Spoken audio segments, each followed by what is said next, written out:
From the parking area, you have a choice to either take the trail to the river or take the trail to the area of the relics of the blue cast Sanatorium. We will start toward the river and return to the trail to the former Sanatorium site.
When the trail arrives at the river, you're met with a choice of left or right.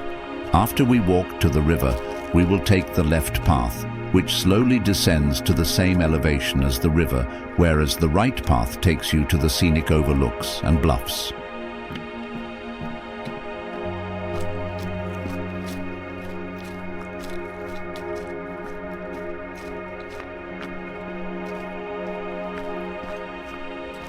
Blue Cast Springs, located at 2112 Blue Cast Road in Woodburn, Indiana, is an area rich in both natural beauty and historical significance. The site encompasses 88 acres along the Maumee River and is currently managed by the Acres Land Trust.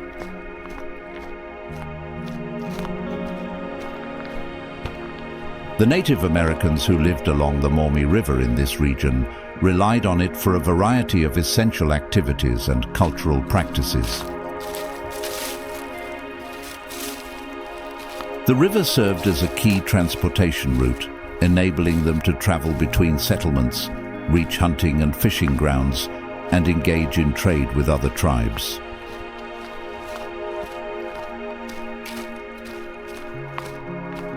The Maumee was abundant in fish, which provided a reliable food source.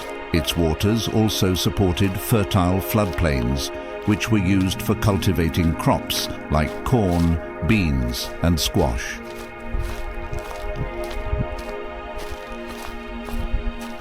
Beyond sustenance, the river was deeply woven into their spiritual and cultural traditions, often serving as a setting for rituals and storytelling.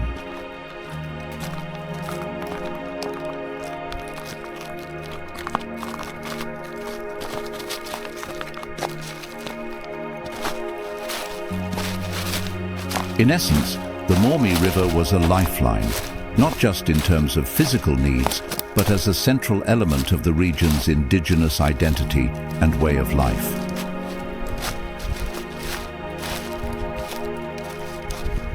In the region around the Maumee River, several Native American tribes lived and thrived before European settlement.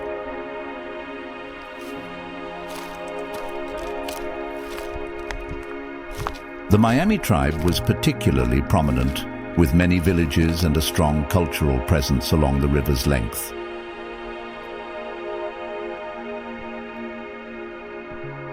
Other groups that moved through or settled in the area included the Shawnee, who used the region as part of their broader homeland, as well as the Wyandot, Huron, and the Potawatomi.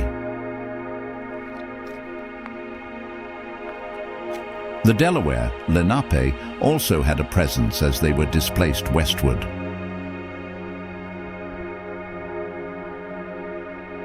Over time, these tribes developed complex networks of trade, diplomacy, and warfare, making the Maumee River area a crucial intersection of different cultures and communities.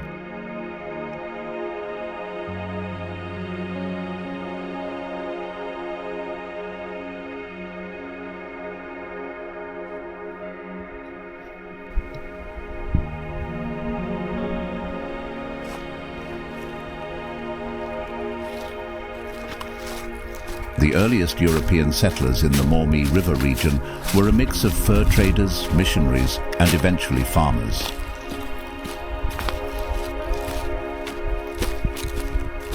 French traders arrived first in the 17th and 18th centuries, setting up trading posts and forging relationships with the local native tribes.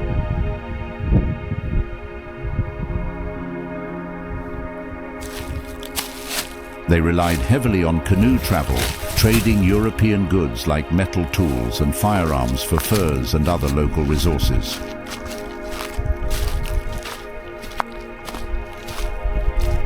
French influence remained strong, and many early European place names in the area reflect this heritage.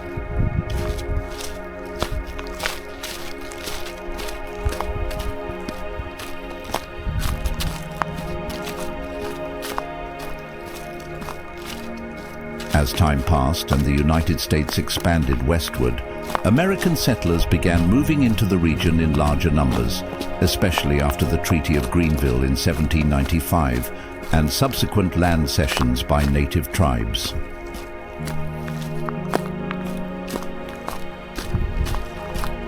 These early American settlers were often subsistence farmers, clearing dense forests to create farmland and building log cabins.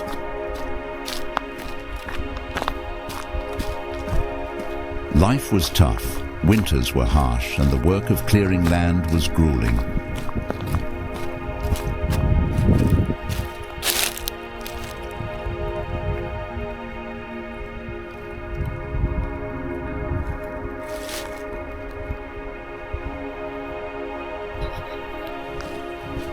Communities were small and tightly knit, relying on cooperation to build roads, churches, and schools.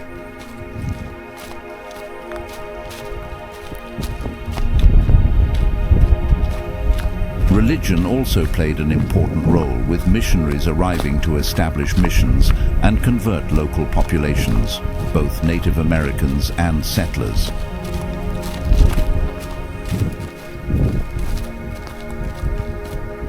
By the early 19th century, the area began transitioning from frontier outposts into more stable farming communities, laying the groundwork for the towns and cities that would eventually grow along the Maumee River.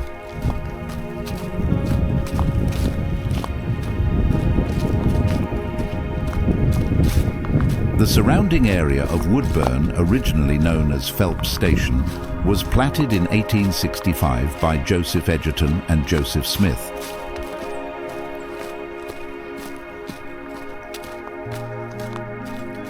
The town was situated near abundant timber, fertile land, and the Maumee River, making it an attractive location for early settlers.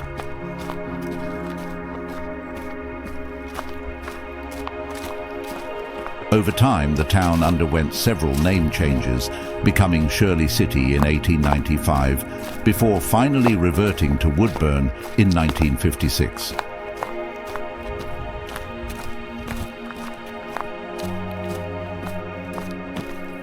Today, Blue Cast Springs offers visitors a glimpse into its storied past amidst a backdrop of natural beauty.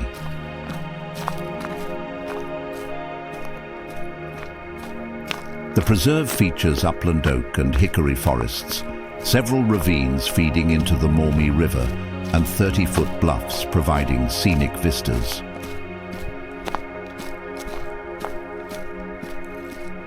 An active blue heron rookery can also be found within the preserve, making it a haven for bird enthusiasts.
That sound you're hearing is sleet.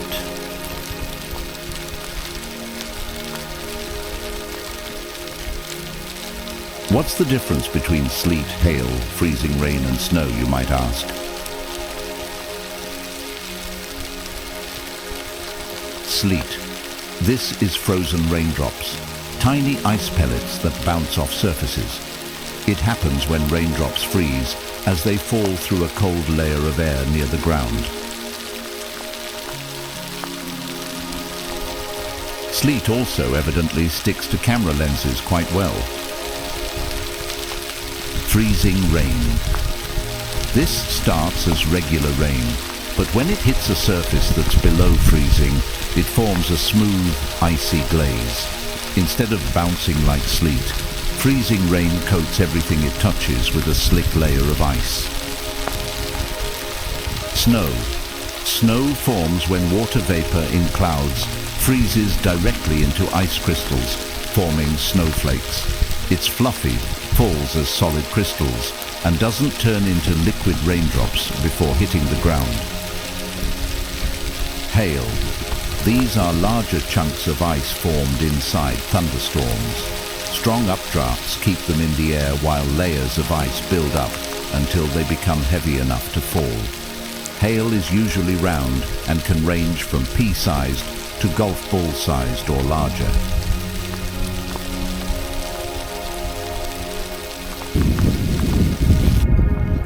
We've arrived back at the section of trail that goes left or right. We will continue to the right toward the scenic overlooks and bluffs.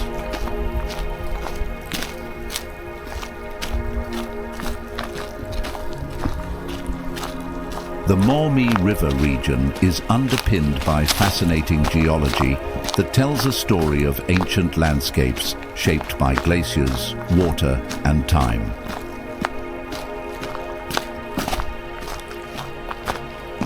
One of the most significant features is the legacy of the last ice age, when massive glaciers scoured the landscape, leaving behind flattened plains, rolling moraines, and rich deposits of sediment.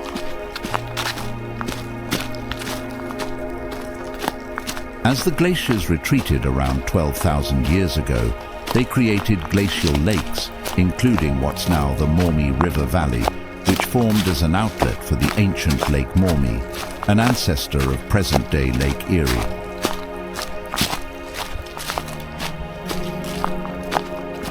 The soils in the area are highly fertile, a result of these glacial deposits and the long history of riverine processes.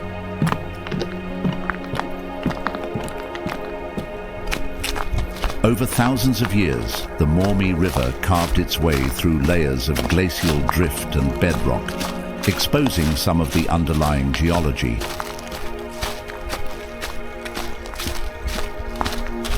In some places, you'll find Devonian limestone and dolomite, which date back over 350 million years to when this region was covered by a shallow tropical sea.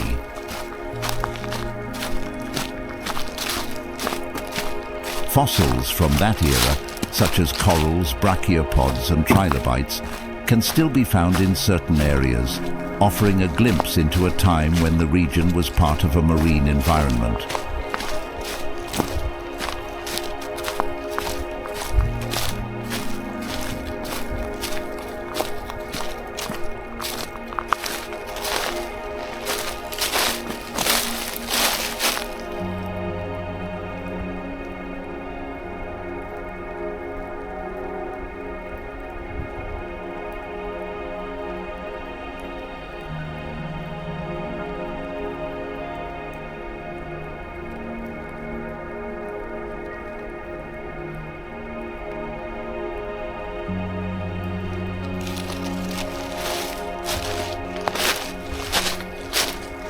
Overall, the Maumee River Basin's geology is a blend of ancient marine deposits, glacially shaped landforms, and fertile sediments.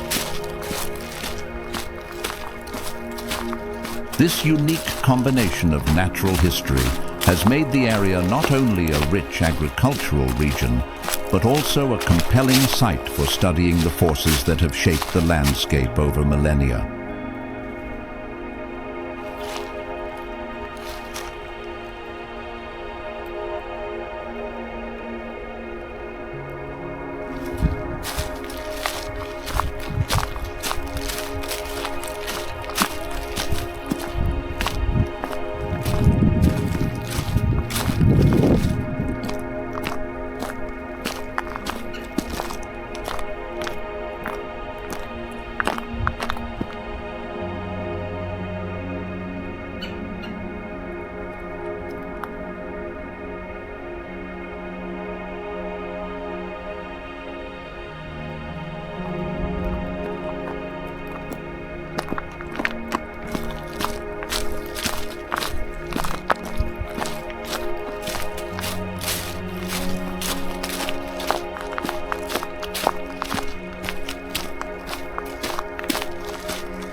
As we made our way back to the parking area, it began sleeting again.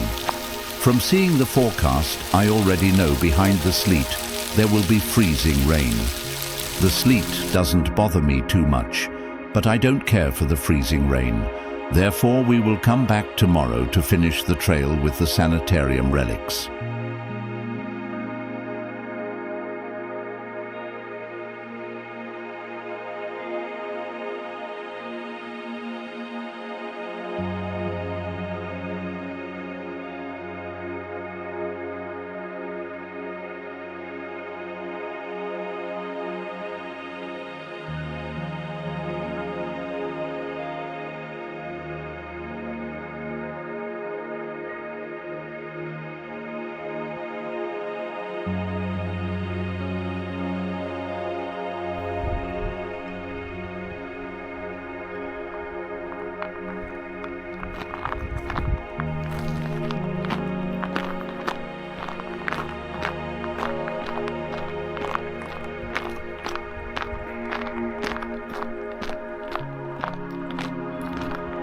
The history of Blue Karst Springs dates back to 1901, when Henry F. Schnelke, a resident of New Haven, Indiana, purchased an 87-acre plot featuring a flowing mineral spring.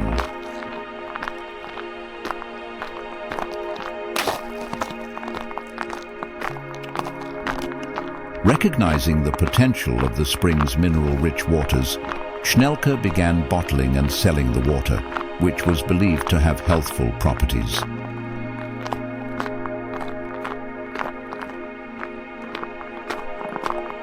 He aspired to establish a sanatorium on the site, a vision that was later realized by subsequent owners.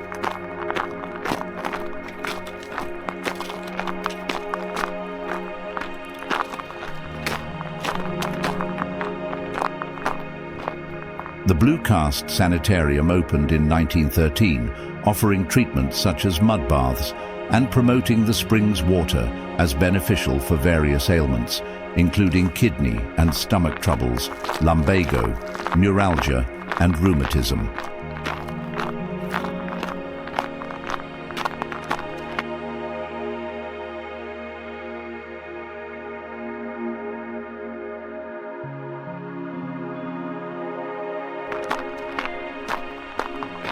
The facility featured beautiful gardens and became a destination for those seeking health remedies.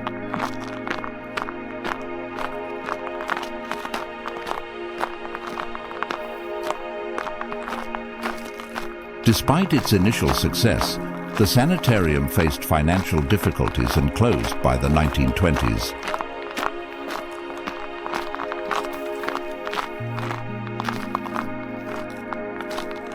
Over time, the building fell into disrepair, and today, visitors to the preserve can still see the foundation of the original structure.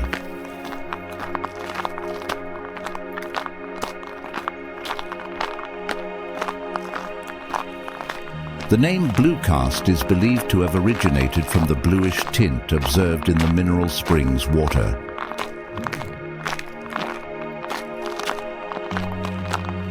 Additionally, it was noted that iron or steel objects left in the water would become magnetized, adding to the spring's allure and mystique.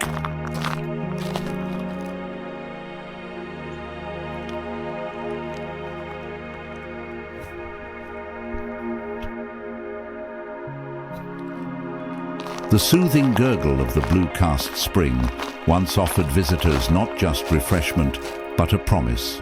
Clean, health-giving waters flowing freely from the earth. It was a rare treasure, a place where weary travelers and local residents alike could stop, cup their hands, and drink deeply of the cool, clear stream. This spring, born of ancient aquifers and filtered by layers of stone, was a gift from nature, a constant presence in a changing landscape.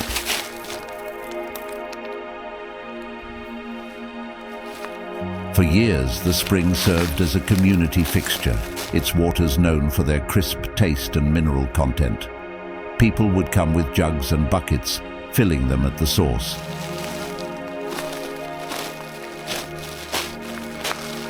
Children splashed their hands in the icy flow, and families relied on it for drinking, cooking, and a sense of connection to the land's natural bounty.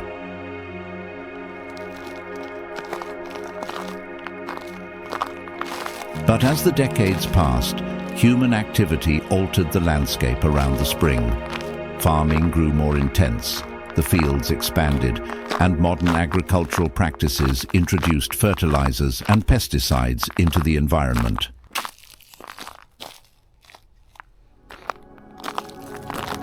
Though the spring continued to flow, the once pristine water grew suspect.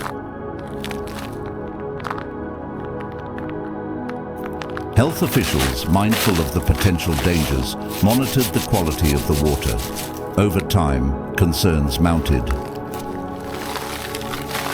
The agricultural runoff, fertilizers, chemicals, and other pollutants, began seeping into the groundwater, contaminating the spring's source.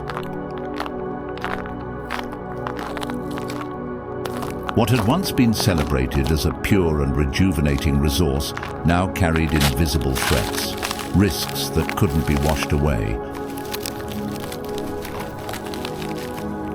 For the safety of those who depended on it, the spring was eventually capped. The water's flow, once unbridled and generous, was restrained, and the site transformed from a public water source to a place of quiet reflection.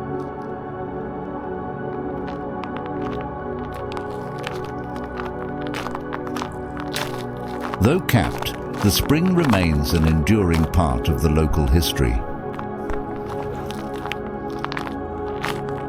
Its legend persists in stories and photographs, reminders of a time when nature's gifts felt simpler, purer.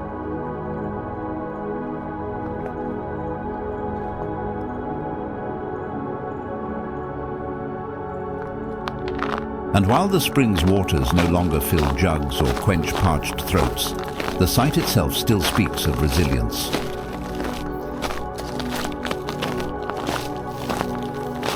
The land endures, the flow still hidden beneath the surface, waiting patiently.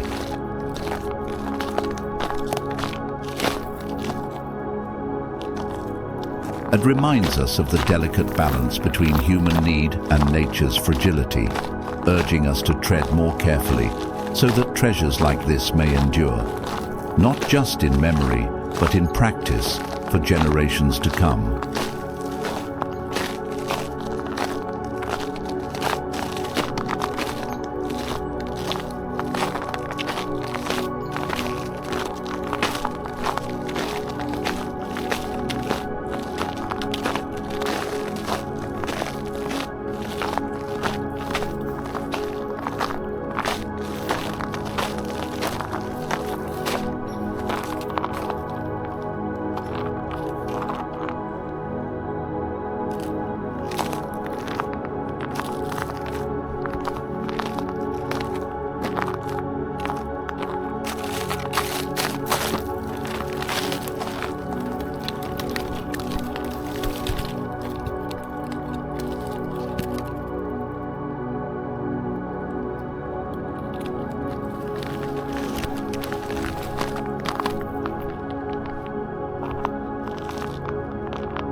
As the video winds down, let's take one last moment to reflect on all we've seen and learned here.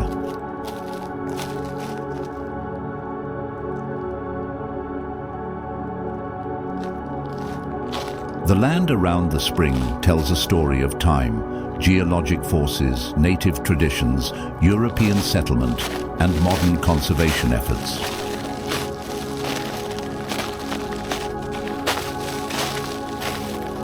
Each layer of history, every decision, leaves a mark. While the spring itself no longer flows freely, its legacy remains as a symbol of how our relationship with the environment can shape the future.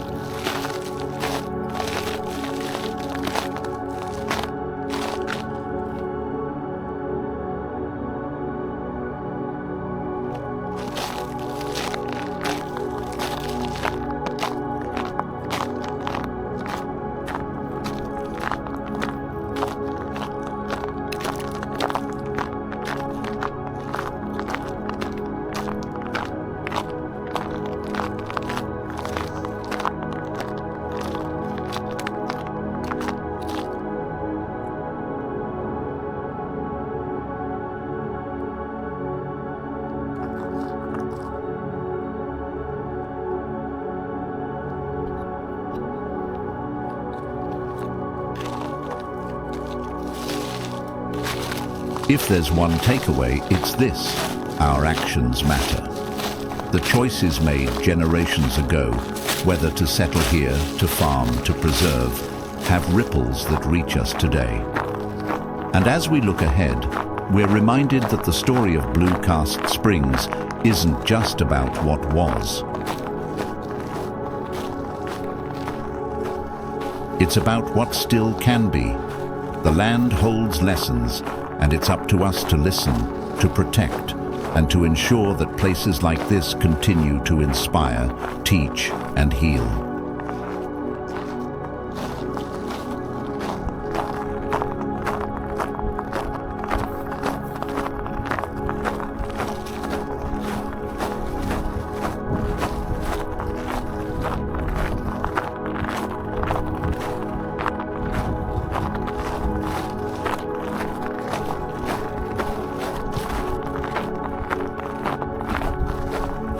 Thank you for joining me on this journey.